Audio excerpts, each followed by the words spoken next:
Il avait quitté le monde. Il avait choisi l'isolement. Il avait choisi l'adoration. Les gens le respectaient. On parlait de ses piétés. Mais une simple hésitation allait déclencher une épreuve qu'il n'avait jamais imaginée. Parmi les enfants d'Israël, il y avait un homme nommé Joreid.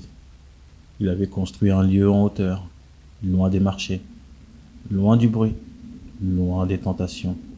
Son cœur n'était attaché qu'à Allah. Jour et nuit, il priait.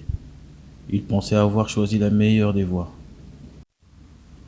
Un jour, alors qu'il était plongé dans sa prière, une voix s'éleva. Oh, Joreid! Joreid! C'était sa mère. Il l'entendit. Son cœur vacilla.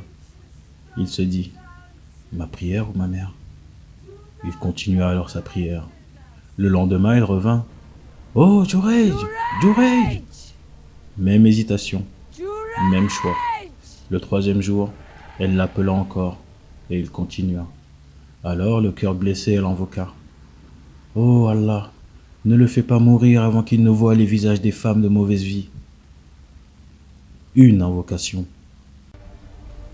Dans le village, une femme connue pour sa débauche entendit parler de lui.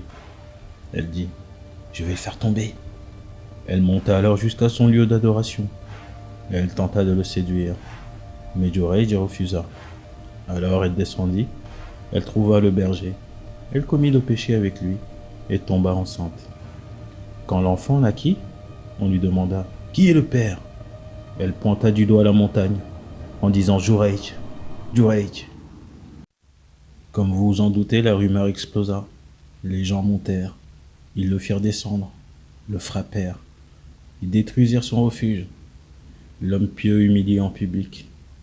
Il demanda calmement « Mais de quoi m'accusez-vous » Ils dirent « Tu as commis l'adultère.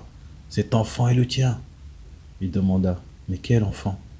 Où est l'enfant » On lui emmena le bébé. Joreid ne cria pas. Il ne se défendit pas. Il fit ses ablutions. Il pria. Puis il s'approcha du nourrisson. Il posa sa main sur lui et dit « Qui est ton père ?» Mon père est le berger.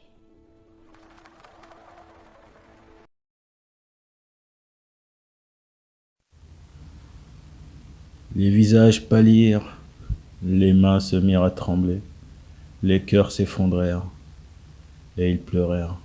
Ils dirent, « Nous reconstruirons ton lieu en or. » Mais Joreid refusa. Il dit qu'il soit reconstruit simplement comme il était avant. Joreid était pieux, mais il avait oublié quelque chose. Il avait préféré une prière surérogatoire à l'appel de sa mère. Il n'avait pas désobéi, mais il avait choisi. Et l'invocation d'une mère n'est jamais légère. Tu peux passer des nuits en prière, mais si le cœur de ta mère est blessé, ne te crois pas à l'abri de l'épreuve, parce qu'Allah défend l'innocent, mais il éduque ceux qu'il aime. Alors si cette histoire t'a touché, prends ton téléphone, appelle ta mère ou fais une invocation pour elle. Et écris en commentaire qu'Allah préserve nos parents.